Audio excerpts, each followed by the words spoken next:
പരിപാടി നടത്തുന്നത് നമ്മൾ കൈ കെട്ടി വരെ നീന്തിച്ചിട്ടുള്ളൂ കഴിഞ്ഞ വർഷം വരെ. ഇത് കൈയും കാല് ചേർത്ത് കെട്ടും, കൈ ചേർത്ത് കെട്ടും. നീന്താൻ ഇത്ര പ്രയാസമാണ്, എനിക്ക് നീന്താൻ പ്രയാസമാണ്. അതാണ് ഞാൻ കാല് കെട്ടി നീന്താത്തത്. അപ്പൊ ഞാൻ വേറെ ആരെങ്കിലും ഇട്ട് കൊടുക്കും. അപ്പൊ അതിന്റെ കൂടെ കണ്ണും കൂടെ കെട്ടിക്കഴിഞ്ഞാലോ എങ്ങനെയൊന്നും അല്ല അറിയാൻ പറ്റുമോ? ഒന്നും അറിയാൻ പറ്റൂല. കണ്ണും കൈയും കാലും കെട്ടി പുഴയിലേക്ക് കഴിഞ്ഞാൽ അങ്ങനെ നീന്തുന്ന അപൂർവ ദൃശ്യം ഇന്ന് നമുക്ക് കാണാൻ പറ്റും.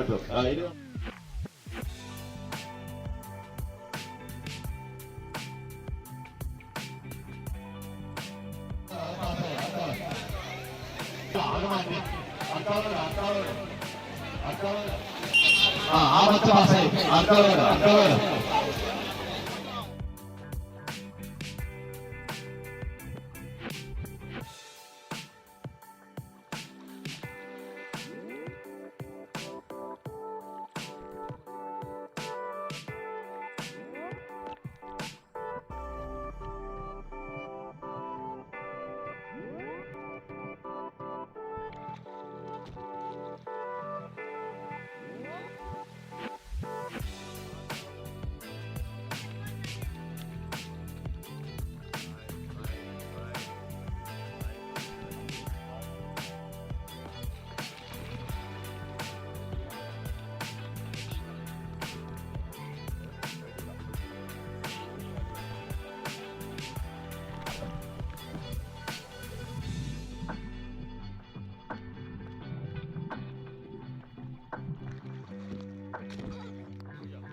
ഹായ്, എൻ്റെ പേര് മേഘ.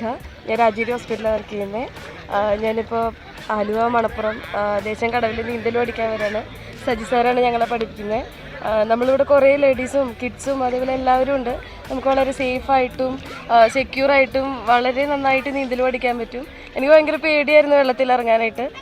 സാറിൻ്റെ ഓരോ ക്ലാസ്സും പിന്നെ അതേപോലെ തന്നെ ഓരോ സെക്ഷൻസും അങ്ങനെ മാറി നമ്മളിപ്പോൾ 15 അടി താഴ്ചയിൽ സാർ നമ്മളെ മുക്കിയാലും മണ്ണെടുത്ത് വന്ന് വളരെ നമുക്ക് ഭയങ്കര കംഫർട്ടബിളായിട്ട് നീന്തൽ പഠിക്കാൻ പറ്റുന്ന നല്ലൊരു സ്ഥലമാണ്. അപ്പോൾ എല്ലാവരും ഒരേ ഇടയ്ക്ക് താങ്ക് യു സർ.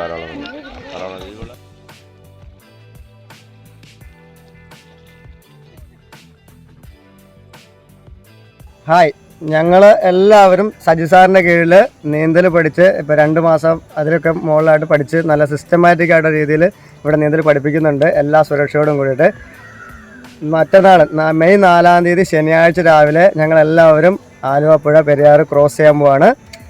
നിങ്ങളെല്ലാവരെയും ഞങ്ങൾ ആ ചടങ്ങിലേക്ക് ക്ഷണിക്കുകയാണ്. ഞങ്ങളെല്ലാവരും ഉണ്ടാവും. നിങ്ങളെല്ലാവരും ഉണ്ടാവില്ലേ?